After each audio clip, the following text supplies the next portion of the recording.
I'm joined here by Gainesville Mayor Lauren Poe. Thank you for joining us here. It's our first installment of Local Leaders, so we're glad to have you. Thanks for having me. I'm excited. Great. So we're going to get started on your tenure as a Gainesville City leader. You've held many different roles, so can you start and talk to me about your first elected position? Yeah, it seems like a long time ago, but way back in 2008, seems like a different era. I first got elected to the Gainesville City Commission. At that time, I represented District 2. Ran for re-election, and the voters were kind enough to give me an early vacation, and lost that re-election.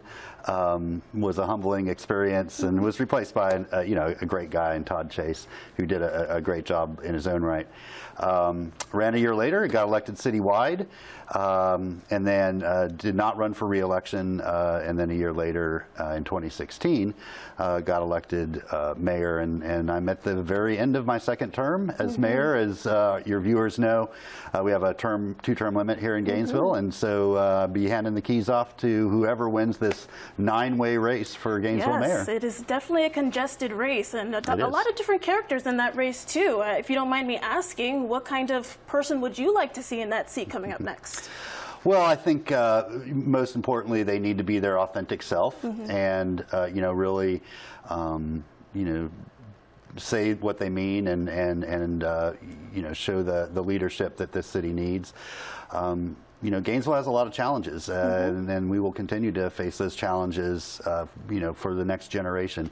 So I'd like to see somebody bold, somebody that's willing to really, lower their shoulder and continue working on the tough issues that we have, especially in the areas of, racial equity, economic equity, and our climate crisis, and all those are not going away, and we need a leader that's going to put those front and center. Those are definitely one thing I wanted to bring up were the challenges. Those are a lot more broader of issues. Would you say, are there any more fine-tuned or specific issues that Gainesville's facing that you accomplished or you triumphed over during your tenure, or are there certain things that still need work as you pass the baton on? Oh, clearly a lot of work is yet to be done. I don't think one ever triumphs in this. It's you've got to take the long view, and whether or not the work that we've been trying to get accomplished and address some of these critical issues. It's going to be a decade or 2 decades sometimes until we know their impact. But I think, certainly we've taken our responsibility towards the climate crisis seriously. We've produce about 1/3 of our energy with renewable resources now. We passed our zero waste policies. These are going to have a long-term net positive impact on our neighbors. We have really reimagined how we provide public safety, both the police and the fire department. We're much more, citizen-centered and addressing issues of, health care and community policing in a way that we did not, back in 2008. So there's a lot of areas like that. I think our outstanding crisis is housing, and we are not unique in that. It's a national crisis. 16,000 of our households are struggling. They're paying more than 30% of their income in housing. In the last decade, our population grew 30% faster than new housing stock, and so we're in a crisis. It's getting worse, and so we need to continue to address that. It's not going to fix itself, and these are difficult challenges. That's why no city's really found the silver bullet for that, but we're leaning hard into it, and I think we're really going to see some progress over the next 5 to 10 years in that area. Even when you're not in the role, you see it as something that's going to be developed. Absolutely. This work is ongoing, yes. And so the faces change at the dais, the folks working for the organization change, but the priorities and the needs continue to be the same. And to me, everything is downstream of housing, and so until we really address that and make it easier for people to find a place to live and not face those daily stresses, we're going to have a hard time achieving the rest of our goals. Now, I have to ask you, as a public official, there's no shortage when it comes to criticism, right? We have to talk about those critiques there and what people have to say. And when we talk about the biomass plant and the prices with GRU and the outgoing general manager, what do you want to say to those critics? And where we're dealing with very high GRU prices right now, what is there to say? Yeah, when you serve in the public arena, you are both used to and I think appreciative of the criticism, because it holds us accountable for our actions. And there's no question that GRU continues to be a burden on many of our neighbors, especially our lower income neighbors. And there's no simple and easy fix to that. At the same time, our neighbors get an incredible value for what what they pay. We have the most reliable utility in the state of Florida, and I just use one example. After the last major hurricane, we were the first utility in the state to have 100% of our customers back up. And so we invest in our utility, we invest in the infrastructure to make sure that when you flip that switch, the light comes on. And we have by far the most renewable energy of any utility in the state. The state average is 4%. We're about 30% on any given day. And that's expanding, with our new 50 megawatt solar installation that's about to be built. And so, yes, the price is high, but the value is significant. And I would say that GRU is, the best value in the state, especially when you consider the commitment we have to our environment and our role in helping curb climate change. All right. Now, not to speak in hypotheticals, but let's say hypothetically we could go back and talk about those decisions with buying the biomass plant and having the contract and the different decisions made over that period of time. Now, this is not something I even experienced personally, just doing my due diligence and research. Would you change any of those decisions, knowing what you know now from the past regarding GRU? Well, it was critical that we buy the biomass plant. That decision by the commission ended up in the long run saving GRU customers tens of millions of dollars. It's also right now our cheapest energy source. We're producing at around 32 to 34 dollars a megawatt, whereas natural gas is in the 70s. And so, by a factor of 2, it's our cheapest source of energy. And so, it was a tough decision. In the long run, it will have been the right decision. I think we're starting to see the impacts with natural gas spiking and not showing a lot of signs of coming down, that in the long run, that's going to be a great value and asset to the community. Okay, just to pivot over a bit from one issue to the next, can we talk about housing again?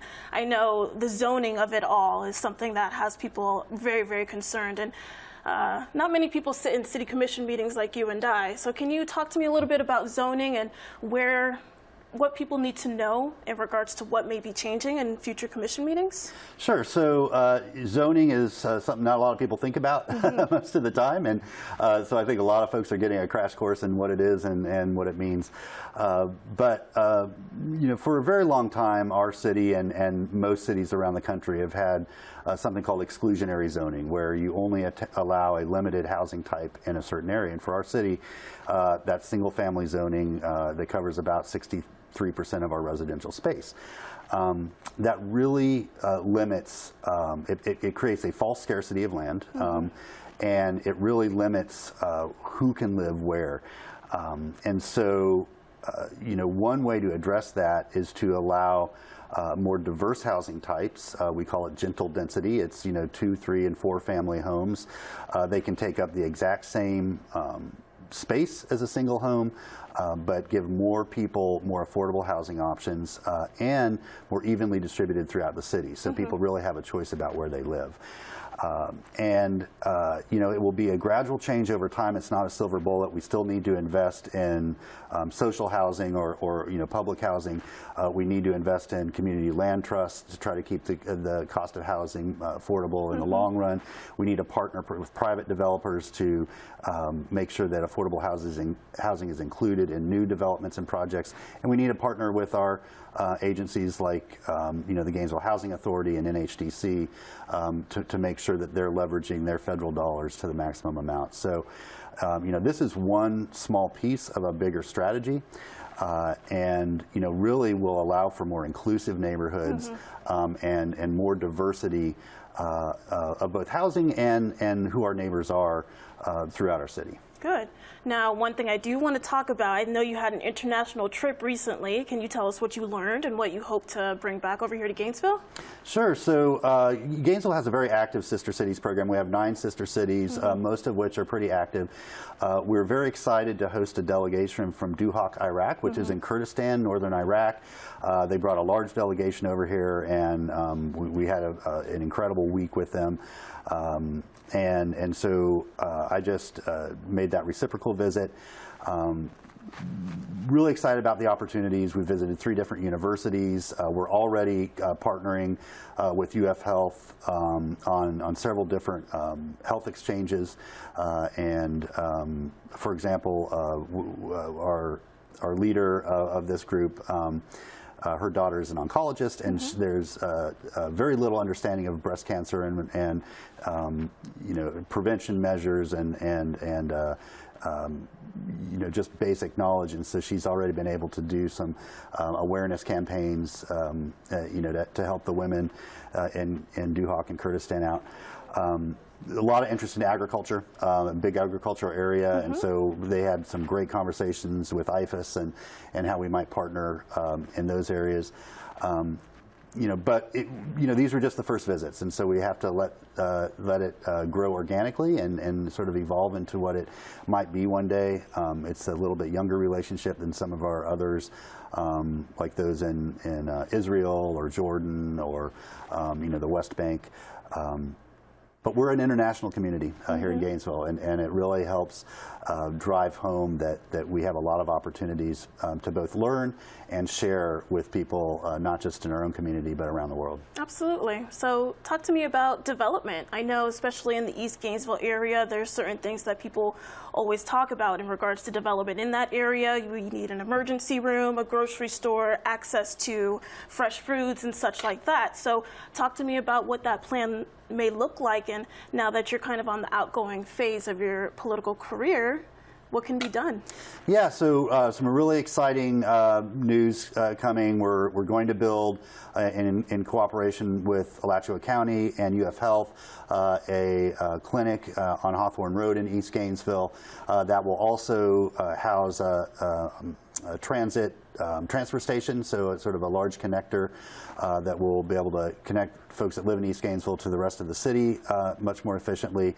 UF's very excited to look at what other services they can provide there, so they're already talking about dental care, more sort of community health coordination, and helping people align their healthcare needs with services that already exist in the community. Still a need for a grocery. We got close, and it sort of fell through towards the end, but we still have money budgeted for it. And so if we find the right partner and the right piece of property, we have about $2.53 million set aside to help with that. So that certainly won't happen between now and January, but a lot of the work has been done. So it's about finding the right connections. And then as we see more housing start to go up in Gainesville, which we're starting to see in like Greater Duval neighborhood, for example, you're going to see more businesses locate there because there'll just be more people, what they call a capture area, and a lot of those sort of basic services like banking and food and even a coffee shop that folks that live in East Gainesville would love to see there, that they're going to start popping up. And so that's exciting. A lot of work's gone to get us to this point, and I think we're going to start to see the positive impacts of that in the near future. Right, and your near future is coming up in just about 6 months. So I know you have a background in education too. So is that somewhere in your future once we're done? Yeah, in January? I haven't quite landed on what my next chapter looks like. So I'm available if anybody's hiring. You know, I know that I want to continue doing purpose-driven work. Yeah. I want to continue serving my community in some capacity. I am excited about both for my own sake and my family's to sort of take a step back from the public eye a little bit. But there's a lot of great work and great organizations, you know, as all your viewers know, in Gainesville, and I'm sure that I'll sort of find the right fit, you know, whatever that might be. Well, I appreciate you for joining us. I appreciate you, Mr. Poe.